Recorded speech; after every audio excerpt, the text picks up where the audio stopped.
Hello guys! Welcome. Collective reading tayo ngayon. So tingnan natin kung kaninong energy to. Be open-minded po, hindi po halos lahat makaresonate. Thank you nga po pala sa mga nagsusubscribe, sa mga bumabalik. Maraming pong salamat. Give me the message for collective. Kaninong energy to? Give me the message for collective. Kaninong energy to?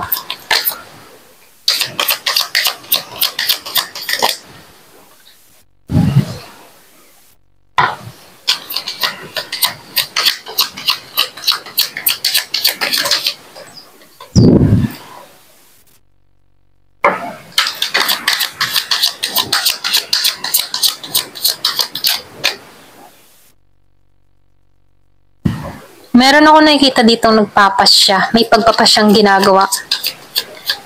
Meron siya ditong tao or pwede rin sabihin na kung meron kang mga choices.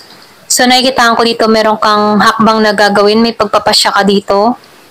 Meron ka ditong tatrabahuhin yung iba sa inyo. Meron ka nang napili. Kung meron kang pinagpipili ang tao, trabaho, ano pa man yan, nakikitaan ko dito meron kang pagpapasyang gagawin. Kasi naman to.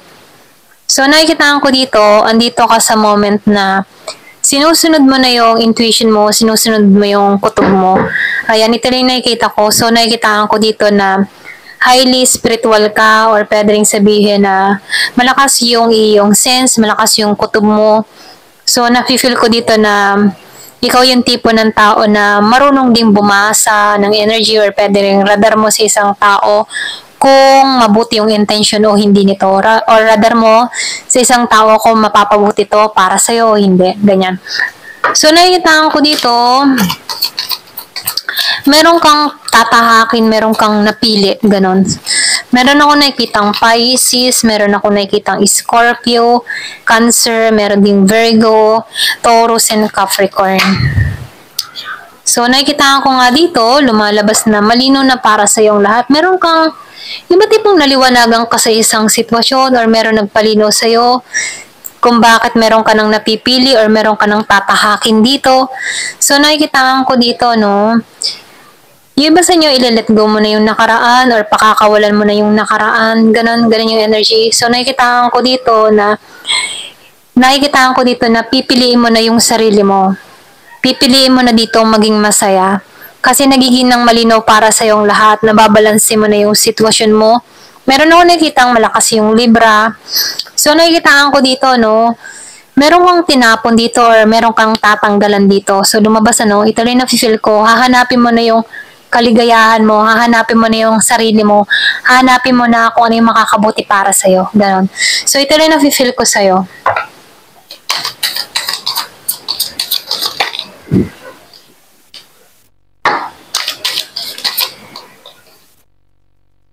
So, meron ako nakikita dito yung iba sa inyo, meron ka ditong tao or pwede ring energy mo to, Meron ako nakikitang Aries, Leo, Sagittarius. So, nakikita ko dito, meron kang tao dito na ayaw mo makipagkasundo pero ayaw mo na rin siyang husgahan. Pwedeng napagod ka na rin dito sa tao mo, okay? Pwedeng yung iba sa inyo, meron kang kadiling dito na tao, ex-partner, ganyan, or pwede rin sabihin ex-friend.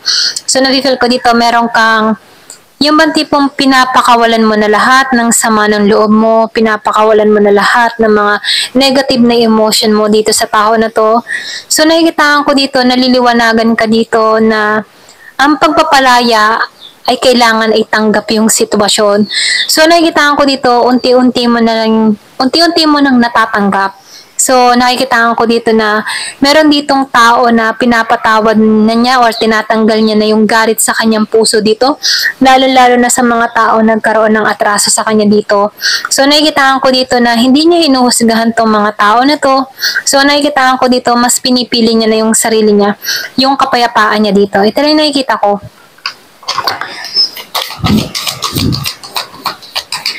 Malakas yung Leo.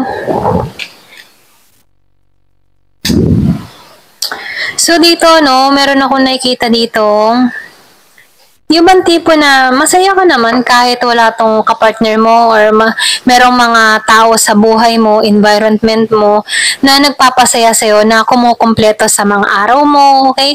So nakikita ko dito yung iba sa inyo, sinusuportahan ka ng family mo or malapit sa puso mo na kung saan andyan sila para sa'yo. Sila yung nagbibigay ng lakas ng loob para sa'yo para magpasya sa mga akbang nagagawin mo na kung saan nakikita ko dito na meron kang aalisan or meron kang aayawan or pwede rin sabihin na ayaw mo na ng bagong simula para rito. So nakikita ko dito may pagtanggi ka, nagbigay, yung ba tipo nagpasya ka na dito na kailangan na itong pakawalan, pinipili mo yung magmamahal din sa iyo, na nandyan palagi sa iyo tulad ng mga family mo, kapatid mo, magulang mo, kaibigan mo, yung malalapit sa buhay mo. So nakikita ko dito, hindi ka nawawala ng pag-asa.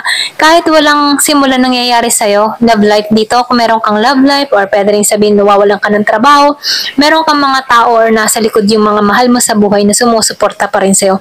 Kahit walang pagbabago na nangyayari sa'yo dito, okay? So ito na yung nakikita ko dito, no?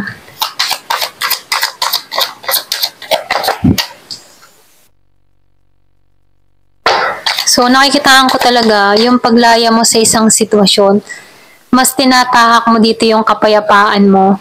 Kasi ikaw, ayaw mo nang makipagdealing sa mabigat yung energy. Ayaw mo na kasi feeling mo na didrain lang yung energy mo. Feeling mo kapag makikipagtalo ka sa tao na to, walang mangyayari. Kaya ikaw dito, no, nakikitaan ko dito na okay lang kahit single ka dito or okay lang kahit nag-iisa ka. Kasi nakikitaan ko dito, meron kang mga mahal sa buhay na andyan palagi para sa'yo, na sumusuporta sa'yo. Kaya dito, madali kang nakaka-moving on. Meron ako nakikitang Gemini, Aquarius, and Libra. So, meron din ako nakikitang Scorpio, Cancer, and Pisces. Ayan, meron ding Aries, Leo, Sagittarius. Malakas yung Gemini, malakas yung Libra. Ayan, ito lang yung nakikita ko dito, no? Meron ditong Year of the Horse. So, nafe-feel ko din dito na handa ka na sa pagbabago. Handa ka na tanggapin yung mga panibagong pagsubok.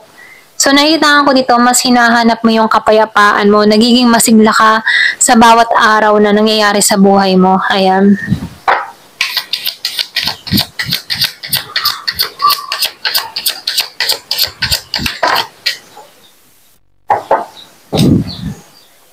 So, nakikitaan ko dito, no?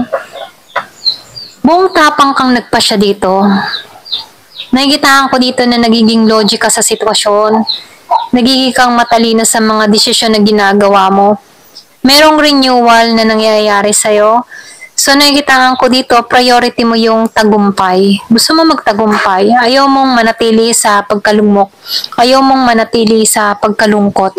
Gusto mong makaraos. Gusto mong may makamit. Gusto mong magtagumpay. Ganun yung nakikita kong energy dito. Kung sino man to, no?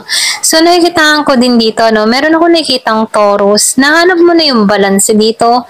Meron din ako nakikitang Aquarius. Nahanap mo na yung balance dito. Nahanap mo yung kapayapaan mo dito. So, nakikitaan ko din dito, hindi ka na masyado nakikipag-deal sa mga negatibo or sa mga negative emotion mo. So, nafe-feel ko dito na inaalisan mo to at nagiging aware ka na rin sa mga attitude mo. Meron ako nakikita dito ang nagiging mapagbigay. Yung iba sa inyo, sobra kang mapagbigay. Hindi ka madamot sa iyong kapwa. Andun yung serbisyo mo. Okay? So, kapag merong nangangailangan ng tulong mo, andun yung serbisyo mo para tumulong sa taong ito. Ito rin nakikita ko, yung iba sa inyo, mabuti kang tao, hindi ka madamot, mapagbigay ka, pag merong kailangan, andyan ka palagi, okay?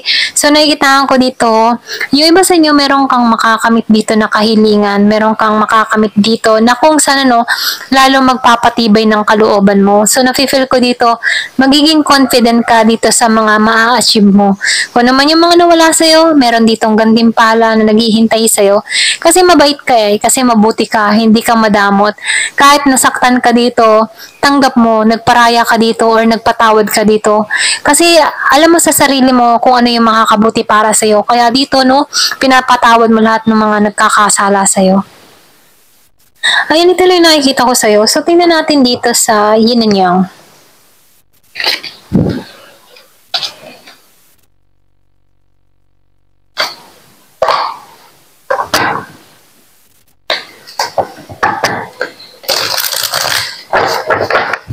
Give it a message. So, may union dito. So, meron dito magkikita, may magtatagpo. Pwede rin sabihin yung iba sa inyo, meron dito magkakapatawaran. Kasi, ikaw dito magpapatawad ka na kasi hinanap mo na dito yung kapayapaan. Meron ako nakikitang mensahe, may parating dito sa'yo, merong magkikita.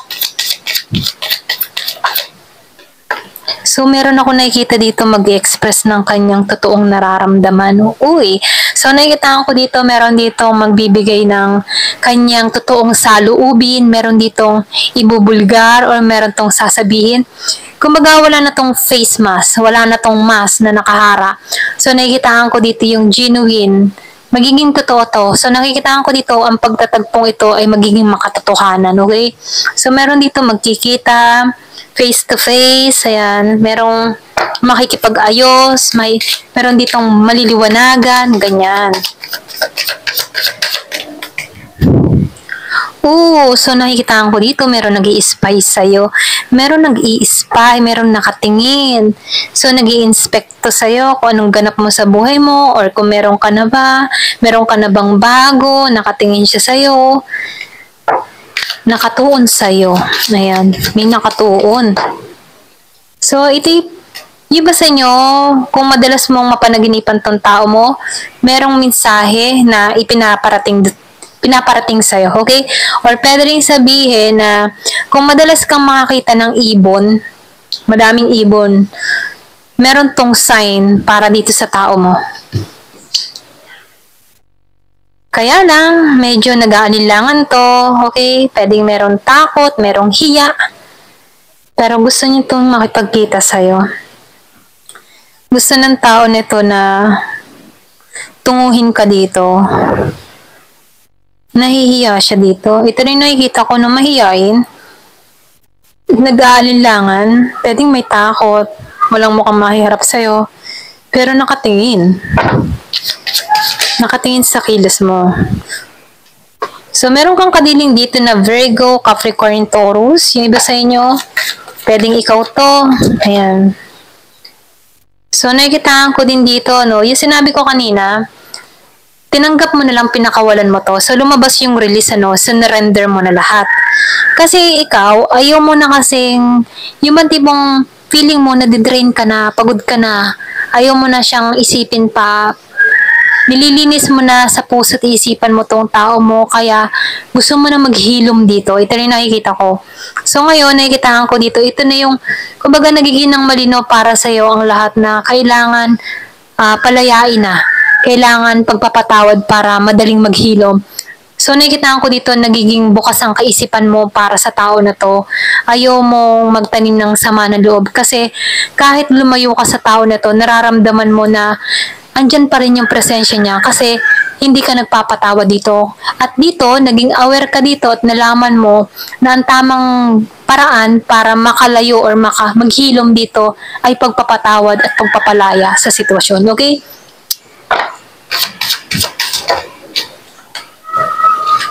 So, nakikitaan ko dito, guilt. So, meron ditong nagigilty.